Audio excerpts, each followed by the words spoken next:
You are listening to Thinner Peace in Menopause and Beyond with Dr. Deb Butler.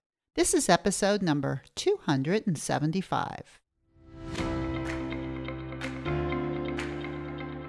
Welcome to Thinner Peace in Menopause and Beyond. This is Dr. Deb Butler, Master Life and Weight Coach, and as always, your coach. If you're a woman and you're smart and you're successful and you've been struggling with weight your whole life, and now menopause is making it harder than ever, and you are ready to make this the last time you ever have to go on a diet again, then this podcast is for you. Stay tuned. Well, hello, all my dear friends. How are you today? You know, I always ask you how you are, and let me tell you how I am. Fantastic. I really am. It's been a beautiful day today. I did some coaching calls this morning, which is my favorite thing to do in the morning.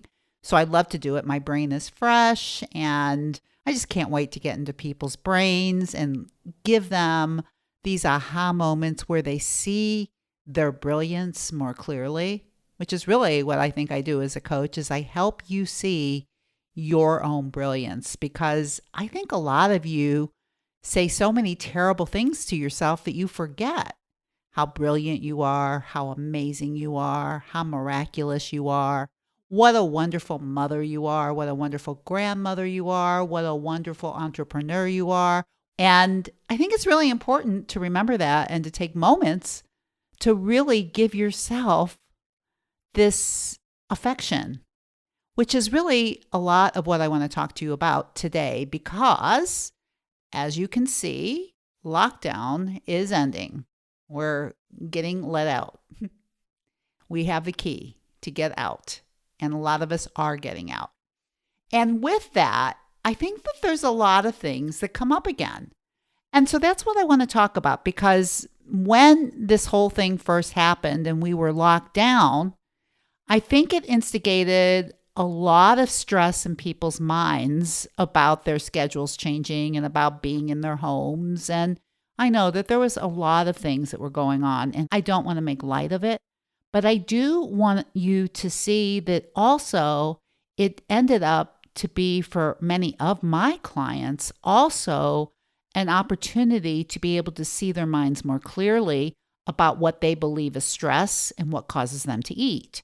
So for many of my clients, this time period, lockdown, was a moment where they actually got to see what happens when they feel more negative emotion, maybe when they have less to do, maybe when they have more to do, but whatever goes on in their brain that creates more stress that for some reason, and of course we always figure out what that reason is, causes overeating, causes fog eating, causes storm eating.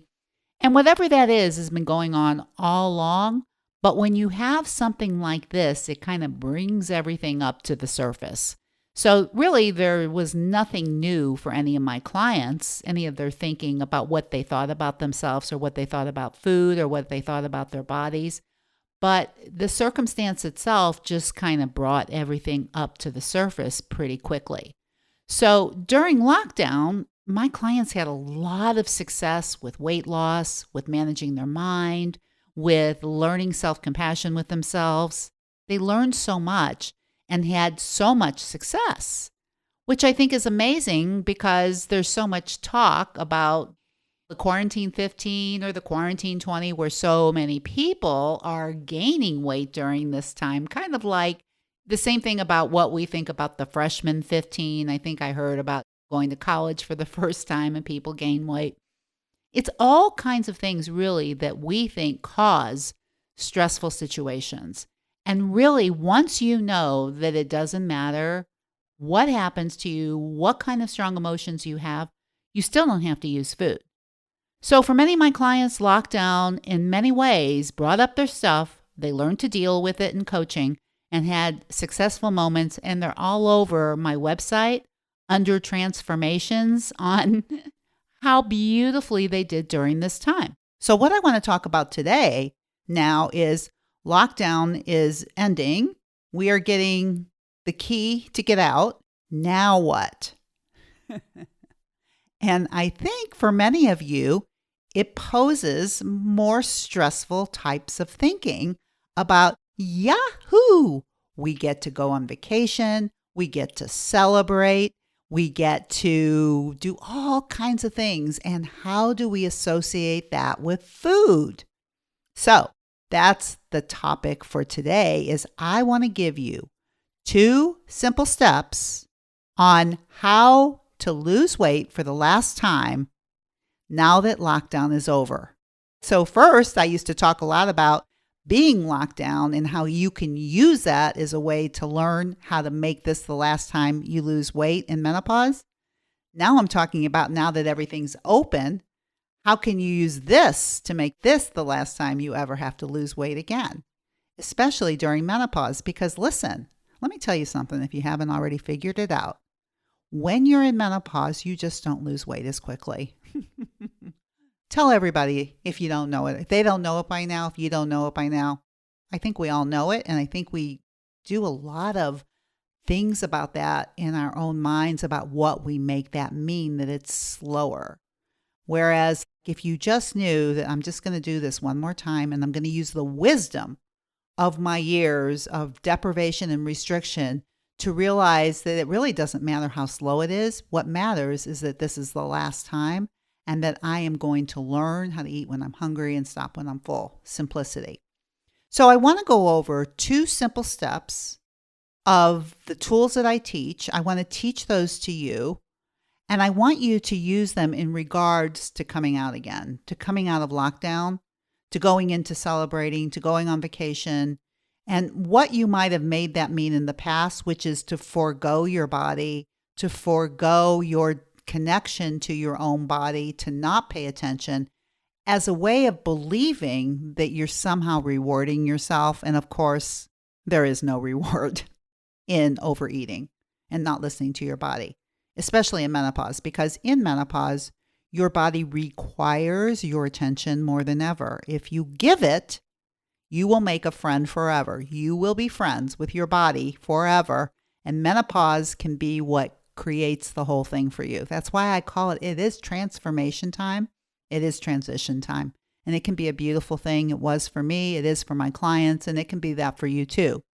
So let's talk about 2 easy peasy things that you can do if you're going out to celebrate, seeing your friends, going to restaurants, so excited, having people over, going on vacation, whatever it is that you're doing that your brain says, oh boy, this is going to be so much fun. Food is part of it and there's no way I can leave it out.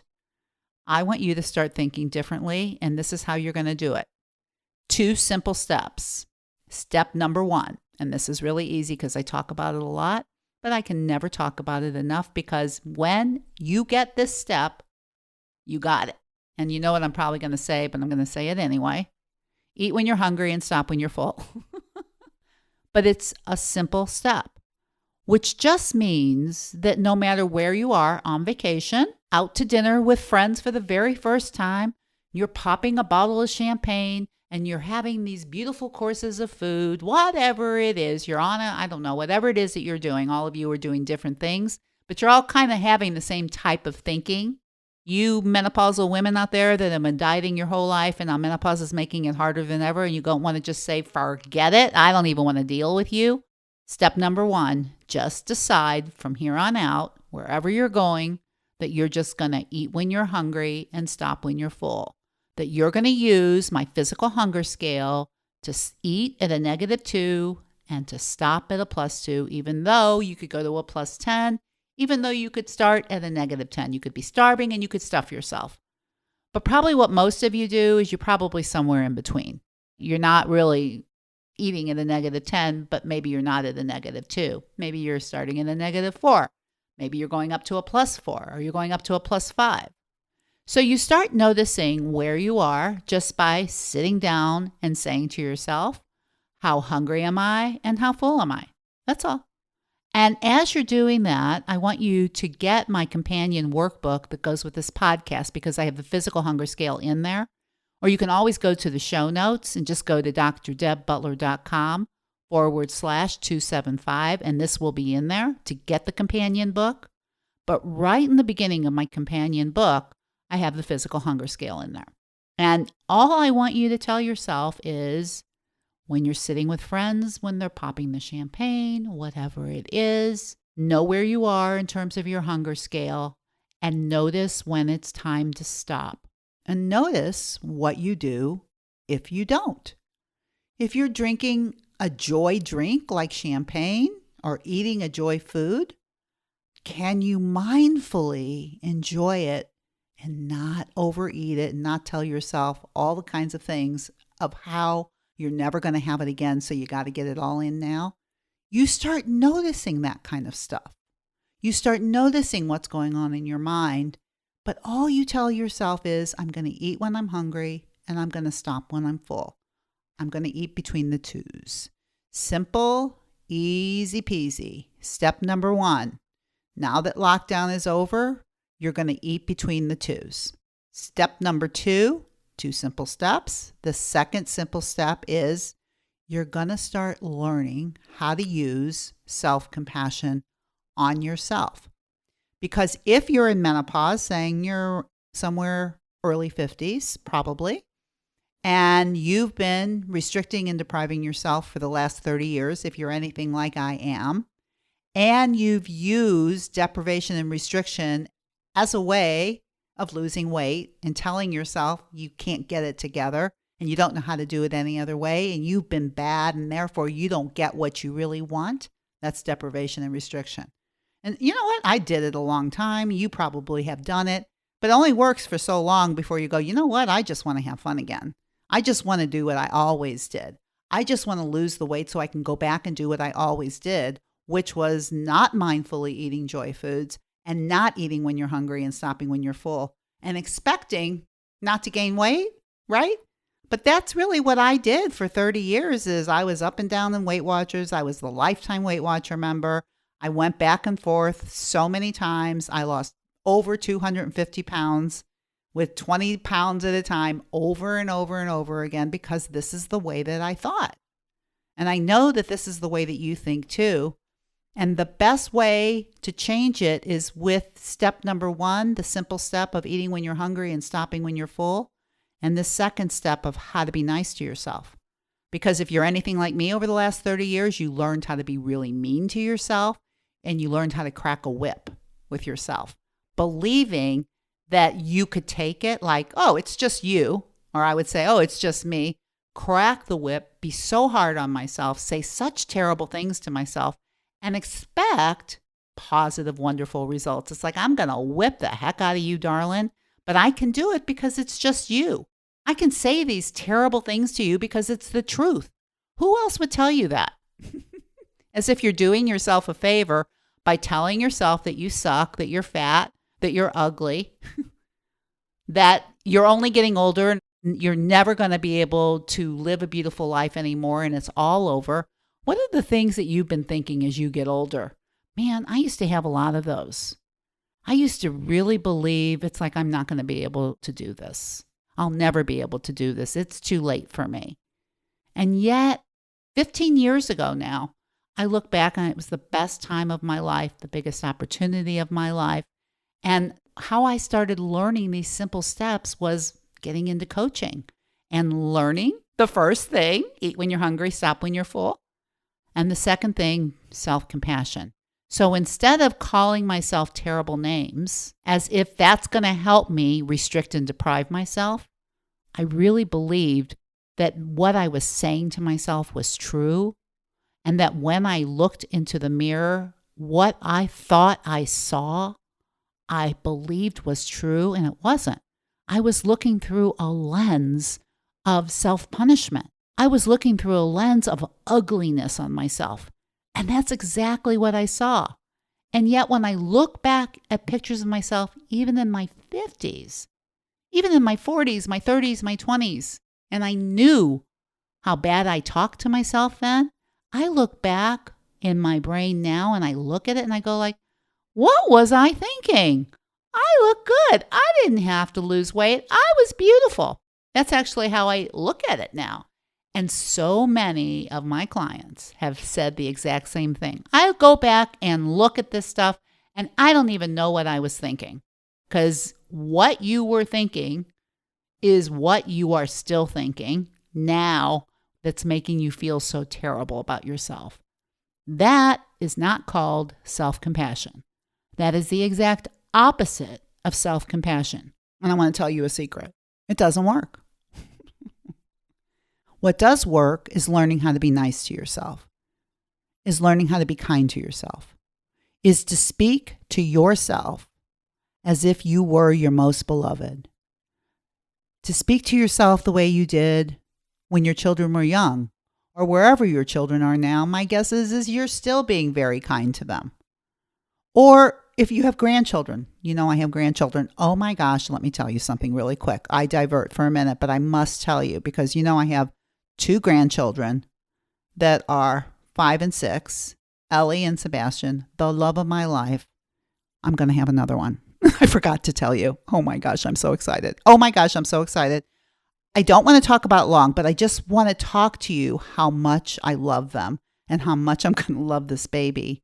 And the compassion that I have when I'm with them, when they're upset, especially, is so strong. My heart is so warm.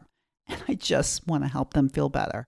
So I never say to them, "You're so ugly," or "You shouldn't eat that," or "What's wrong with you, you fat pig?" or "You're so stupid." You will never hear those words come out of my mouth with them, ever. Or my son, or my daughter-in-law, which of course I don't call her my in-law, I just call her my daughter because I love her so much. Or even my husband, which I may kind of let go a little bit more on. But you know what? Not very much anymore, only because I don't do it to myself anymore. So spouses and partners are a really good mirror for you to see how you're talking to yourself by how you're talking to them. But this thing that I'm talking about, kindness and self-compassion, I know you know how to use it with others that you love. I just want you to turn it on yourself. I want you to warm your own heart by feeling love for yourself. So when you make a mistake, when you do something that you wish you didn't do, when you eat something you wish you didn't eat, when you plan something and you don't do it, you still have to forgive yourself and love yourself anyway, just like you would your children, your grandchildren, whoever it is that you love so much that you never want them to hurt. Your heart is filled with them. You need to fill your heart up with yourself. Seriously, it's just called self-compassion. That's the simple step number 2, that you start speaking nicely to yourself. And you can just start when you're hurting, or when you see that you've done something, or let's just say you're off a lockdown, you heard my podcast, I talk about eating when you're hungry and stopping when you're full, and you do the exact opposite. Can you tell yourself, "It's okay, sweetheart. I know you're doing your best." You can still learn, even if you're being kind to yourself. In fact, you can learn more if you are being kind to yourself. So that is what I want to offer you today. 2 simple steps now that lockdown is over. Eat when you're hungry and stop when you're full. You're going to eat between the 2s, and you're going to start speaking nicely to yourself, called self-compassion. You can always read Kristin Neff's book on self-compassion. She's the queen of self-compassion. You can read that book. But these 2 simple steps, now that lockdown is over, can change everything for you. Use lockdown being over, getting out, as a way of connecting to yourself, not as a way of disconnecting to yourself. Make this the beginning by using these 2 simple steps. And as always, you know what I want to tell you, because I wouldn't end any podcast ever without saying to you this. And of course, it's my second simple step. No matter where else you go, no matter what else you do, please, please, please, use self-compassion by being very, very kind to yourself. And I'll see you next week. Bye-bye. If you're loving my podcast and you would like some more information to be able to follow along with, then please go to drdebbutler.com/change, and you can get a free copy of my companion book that goes with this podcast that I refer to in many different episodes. That is drdebbutler.com/change. CHANGE.